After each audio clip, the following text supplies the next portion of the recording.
Hello, hello. I'm Matthias, and I'm so excited that you're watching this today because this is one of my most favorite topics. It has helped me to make a quantum leap in my consciousness and in how I see the world, in the perspectives that I can take.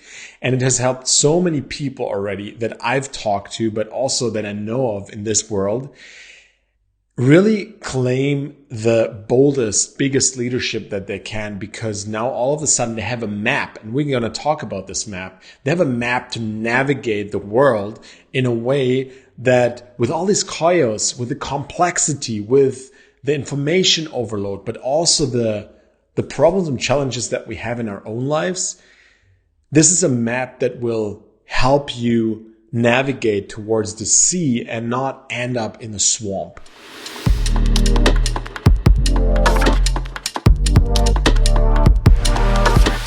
So bear with me. This is like a really exciting topic. It has the potential to really be a quantum leap for you and in the consciousness, because it's an evolutionary imprint that is already installed inside of us.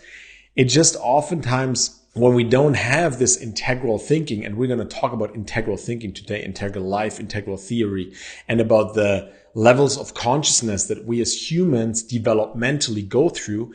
If we don't get this map, if we don't get that framework, then what is pre-installed does not flourish. But once you finish this video, this will be like a seed that has been planted. Or already, if you've heard about this before, then just let yourself be inspired more. Come with a beginner's mind, right? Because the seed can grow into different directions. And I've studied this topic for 4 years now, and it's still as if I would know nothing, right?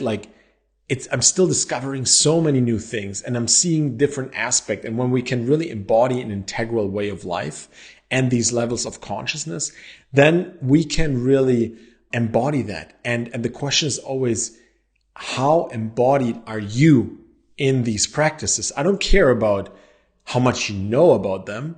I care about how embodied is it? How do you live your life? And so the big questions that we're going to talk about today is like, how can we keep the overview in a complex world without going into hibernation, into like shutdown, or completely over exaggerate and completely follow whatever opinion is out there and be super extreme, right? How can we find the balance in between that we still care, but we don't let ourselves be influenced so much by all of the tension that is out there, with wars, with the meta crisis that we're seeing, with AI, with these new topics coming along every day. And also the question, and you might be wondering that in your life, where am I really? Like in my personal evolution, where am I in my personal evolution? And what is my current situation really asking of me? What are the next steps in my life? How can I build a steady foundation in order to evolve and grow in a natural way, right? And where am I on this evolutionary journey called life? And then also, you will get a better understanding of why sometimes people just don't get you, or you just don't get the people around you, even though you might love them really sincerely, right? Then there's like this conflict that always arises, and you love them so much, but you don't really get on the same level of thinking in some way, right? So we're going to talk about all of these interesting things. And literally, this is going to be something where you can discover a model of how you can grow holistically in your life. Integral thinking, integral life, integral theory is a way of growing holistically in your life, so that you're not only super good at business or only super good in whatever you do, right? Like spirituality or education or whatever, but that it actually integrates, right? The relationships, the business, the spirituality, the mental intelligence, the cognitive intelligence, all of this comes together.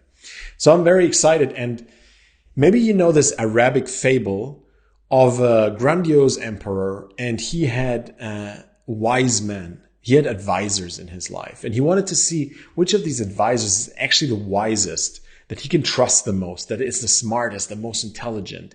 So he sends them into a dark room, and he really wants to see, okay, who is the one that knows the most, that is so wise? And he sends them into a dark room and tells them to let him know what they can see in the dark room. And the first one says, there's a huge lasso inside of here. There's a huge rope inside of here. And then the next one comes out and is like, no, man, you get it all wrong. There's a huge wall that I saw. And then the third one is like, you guys, like, this is so wrong. What I found is that there's a tree stem, a trunk, a massive trunk in there. And then the next one says, no. You guys are wrong. Like, this is a bent sword. And then the last one was like, you're crazy, guys. You're so crazy. Like, I just had a snake in my hand. And then another guy comes out and he's like, no. There's a huge fan in there where you can wave yourself air so you can cool down. So what this refers to is actually an elephant, right? So all of these different experts, wise men that we see in this world nowadays, they all have kind of a different view on the same topic. And this is really where we can use this map that I'm going to show you today in order to bridge the gap between those wise men. Because if you go to a dentist, right, they don't really look at your health holistically. They don't look at your physical exercise. They don't look at your relationship. If you go to a, Reiki healer, Reiki is really big right now, or breathwork teacher, they just teach the breathwork. They just look at you through the eyes of the breath. But they don't see if you have communication problems. They don't see if you have struggle with money. And then you go to, for example, a scientist, and he has like a very specific topic, like a special area that he researches. So how do we bring these all together? And how I found integral theory was really in my life through 5 years ago, approximately. I was in a very confusing state of mind. I was really not really good. I was in a huge crisis in my life, and I had just left my businesses. So I didn't know who I was and what I was doing in this world, because all of my role was attached to these businesses. And I had this group of entrepreneurs that thought that happiness you find through growing successful businesses and making a lot of money and being successful. That's what happiness means, right? And then I was already involved with some spiritual groups and communities where it was really about, no, like you have to go internally. You have to meditate. Like you have to like find the truth and the connection with yourself. And that's what ultimately makes you happy. And then I was also still connected to some of my friends from university who had become doctors or professors. And they said, no, we have to explain the world through science. We have to explain the world in a way that we can make sense of it. And then we will find happiness, because then we understand everything. So the mind grasps it. Then we have safety and we know what's going on here. And then I still had older people that went to church. And for them, the church and Christianity and Catholicism was so important, was an important pillar of life. And they said, through praying, through connecting with God, that's how we find our happiness, our life. But for me, this didn't make sense, like all of these different opinions. And also, I wanted to be a successful entrepreneur, and I wanted to keep going with a business, and I wanted to create a new business. But at the same time, I loved meditation. And I also all of a sudden found prayer for myself that really helped me in my life. And then I also like science, and I like to see the different aspects that come through and the different phenomena that science is explaining through its own language. And I was like, why do I have to choose? Same as in political discussions. I went into political discussions and I never felt fully seen. I was like, yeah, but there's a different opinion to that. But then people were so black and white, and then they were so righteous. And it's kind of like in this world, you have to have this extreme opinion. You have to have this extreme opinion about something in order to kind of make a stand and have a position in this life. But for me, that really never aligned fully. That never aligned for me in my life. So I was really confused. And that's when I started actually my coaching training. And that was end of 2021. And I found the first time what is called the integral theory. And it's by a guy named Ken Wilber, who wanted to make sense of the world in a broader scheme, who had like studied all this scientific research, all the philosophies. He had read all the philosophers, the ancient Greek ones, but also the Eastern traditions, right? The Vedic studies, the Western psychology a couple of decades ago that was already explaining a lot of things about the psyche. And he was like, whoa, wait a minute. Like there has to be something that they all have in common. And he actually found that. And he's a brilliant mind. And in his mind, this all came together. And that's how he formed the integral theory. And this integral theory, and even if you know it, I already said, just keep listening, because you might find something new. You might find new gems in this, because the integral theory in itself is a complex map that can explain the whole life. And and I'm really involved with this weekly. And I always find nuances, new ways of seeing things, and things how I get inspired to proceed on this path. So today we're going to talk about this map of human consciousness. And what this is that it's really been scientifically proven. So a lot of different developmental scientists that have been studying the development of human beings have really looked onto this map, and they all describe it in different words, but the essence of it is all the same. So I really want you to know that this has been around for 50 plus years, these theories. And in the integral theory, they all combine together and they come together. And I'd love you to just come with a beginner's mind. Just be open for whatever is there, because the ideas that we're going to talk about are really psychoactive.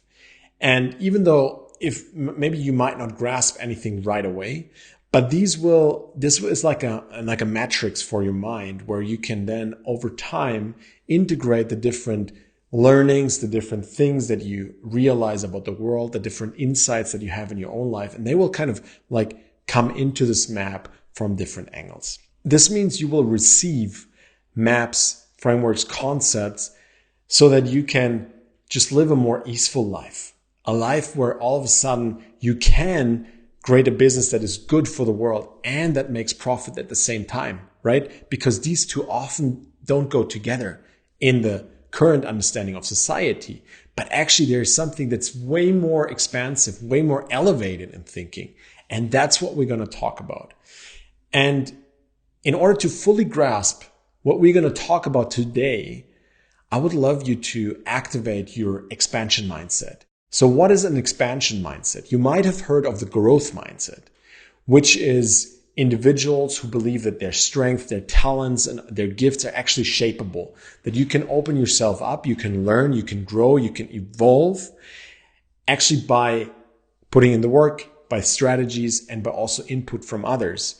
And that you can also upgrade your belief system. So that's a growth mindset, in contrary to the fixed mindset, where people think that, the genes have the greatest influence on how we are, who we are, the personality and the traits that we have, which is like kind of like, I have this belief system and it's fixed, and these are my gifts and these are my talents and they are fixed, and I cannot really grow into a different state. So you might already be in a growth mindset, but I want you to consider an expansion mindset. That's the next level.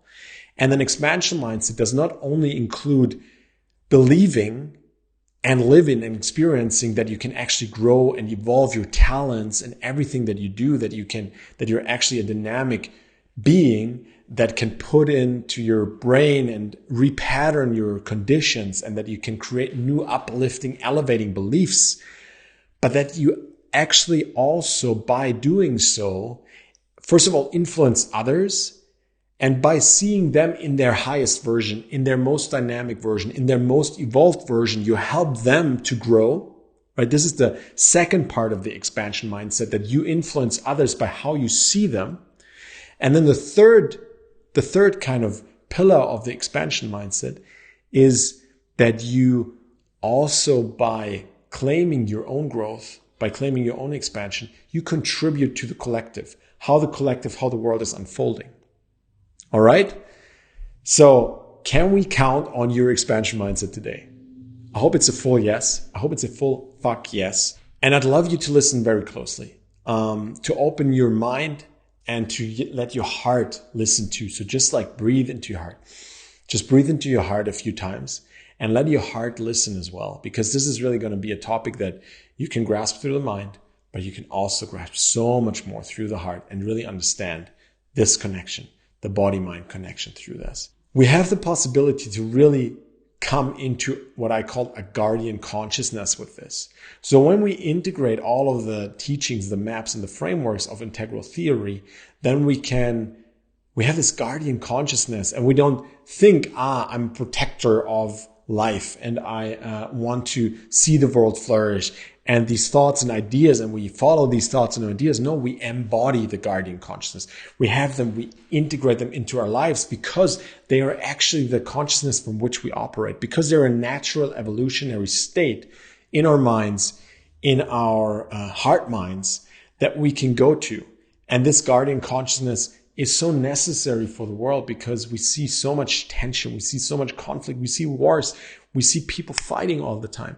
But that's not necessary. If we integrate all of them and we develop this guardian consciousness, then it could be possible that we live in the world that we all dream of, right? If you're watching this, I do believe that you dream of a similar world, at least than I do, which is a world where we are united, where we're connected in harmony, where we can freely go around. We have real free speech, where everything is uplifting and in the favor of the flourishing of humanity and the planet.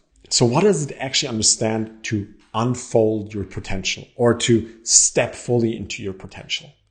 It is ultimately the ability to see yourself in more and more perspectives, to embrace more and more perspectives of life into yourself, as if there was like a 360 degree around you and you would see a certain aspect of life at every stage of life, right? When you grow up, you only have this little window into life. So you see maybe your parents, the educational system that you grow up in, and the values that your family has. And then you go and study somewhere abroad, and then you open this window.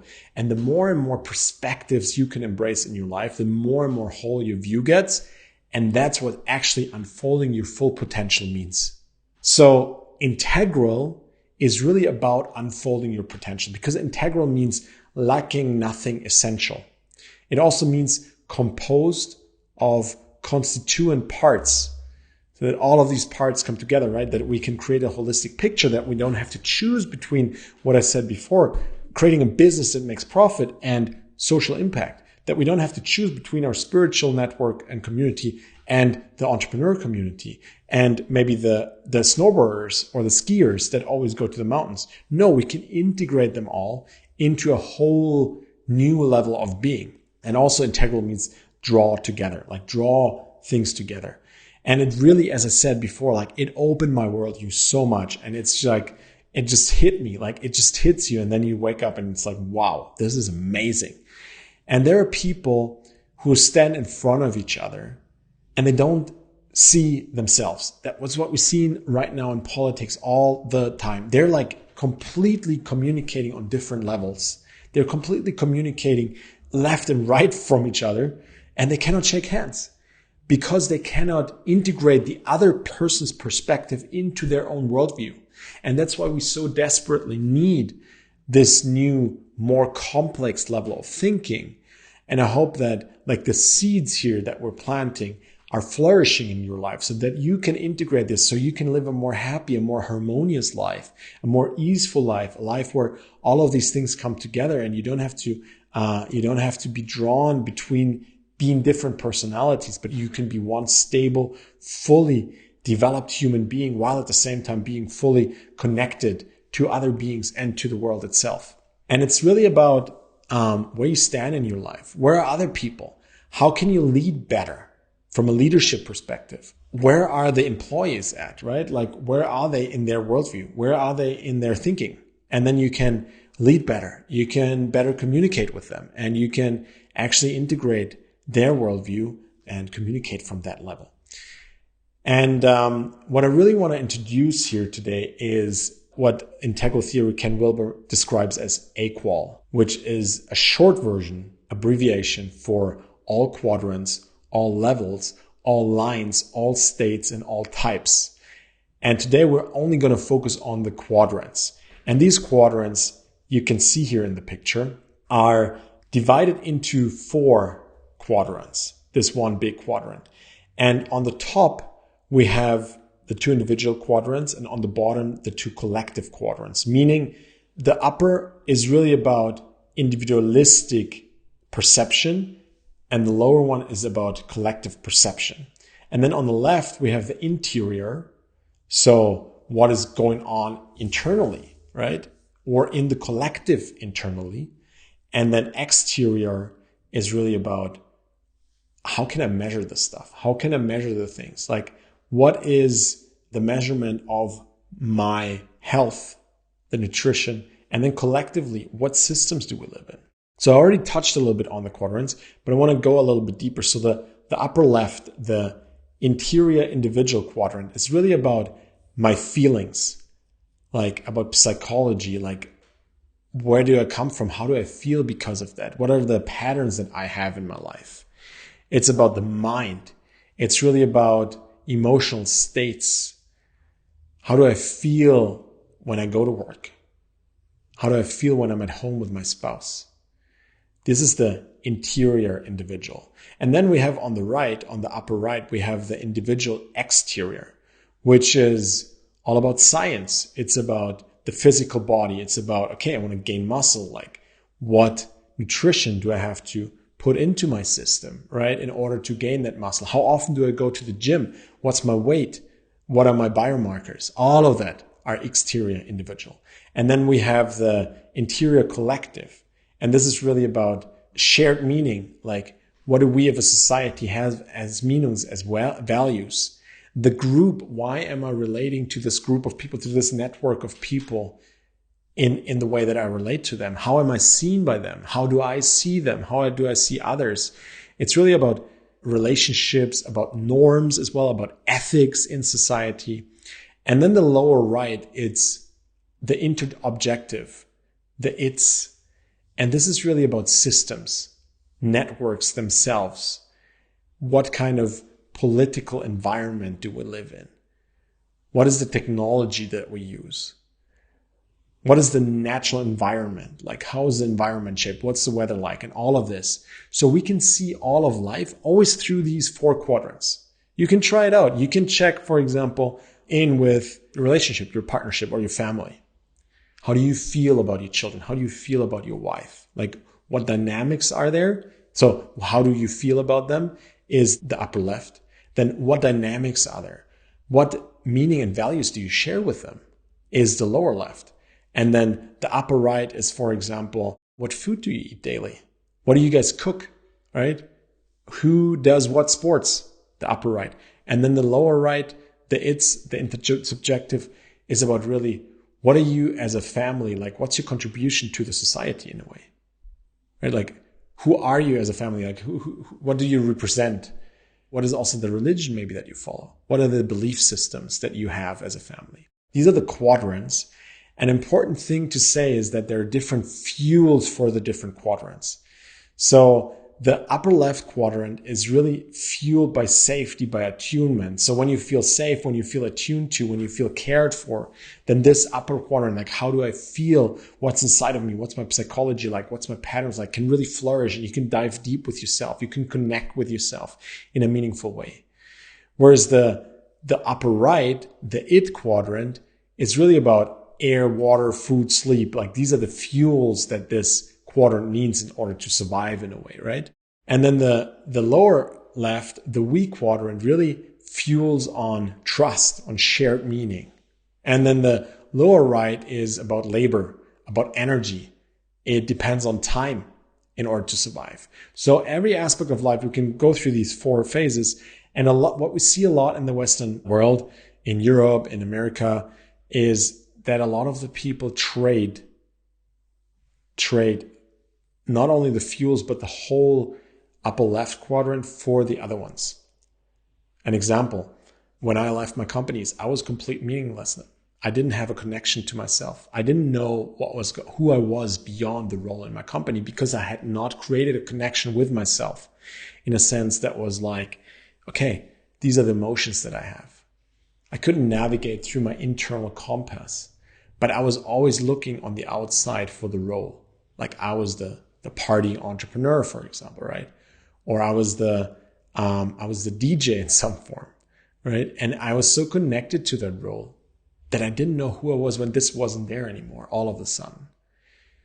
So instead of diving deep, at first I looked on the outside and I was like, okay, what's next? Like, what can I do next? What are the things that are exciting me on the externally, right? Like, and try to redefine myself through the external world and find the meaning out there. But it's not out there. It has to be in a balance between what energy we put on the outside and what energy we put on discovering the deeper questions, but also going into somatic work, going into meditation, going into trauma healing inside of us so that when we can relate in a healthy way to the outside. So these are the quadrants, and I hope that they are just like so good for you and that they really expand your mind. And I would love you to just go through some of your current situations and look at the current situation through the 4 quadrants, right? Like, how do you subjectively relate to that situation? How do you objectively relate to it? What's the intersubjective kind of way that is presenting itself in the situation? And what's the interobjective way that is presenting itself in the situation that you're in? So just go through that, because the integral thinking can really be super meaningful for our lives. It can make us flourish so much, and it can really connect the dots for you. If you're in a place where there's too much complexity, too much chaos, or what it did for my life, integrate the different groups, networks, or also the different views that people have into like, hey, I'm okay. I can have all of them. I can be all of that. And when you keep progressing with practicing integral life practices, then you will see such amazing results in your life in terms of happiness, ease. It brings so much ease into life. It decreases the stress levels, all of the good stuff. It increases flow in your life. And if you want more information, just shoot me a DM. I'm happy to give you more about that. But for today, this is it. And I hope that it was super inspiring for you to learn about the integral theory. If you had already known that, then I hope that there were a few new nuggets for you in there. And yeah, let's keep evolving together. Let's keep growing together. Leave me a comment what you found most interesting and what you're taking away from today. Like, what's the number one thing that you learned today? No, leave a comment here and let us know what is the number one thing that you're taking away from the video today. And also like the video, please. Share it with friends, with whoever you think should be inspired. Let's uplift each other together. And all the people that you think might really benefit from that and that bring them value, like share it, pay it forward to them, because it will be possible. It has the potential to really transform their lives. And subscribe to the channel for more amazing content. I will see you next week with the second part about the levels of consciousness that are part of the whole integral theory, but I made it as a second part. So this is it for today. I'm sending you so much love. All the best. I'm Matthias, and I'm wishing you a beautiful day. I'll see you next week. Bye-bye.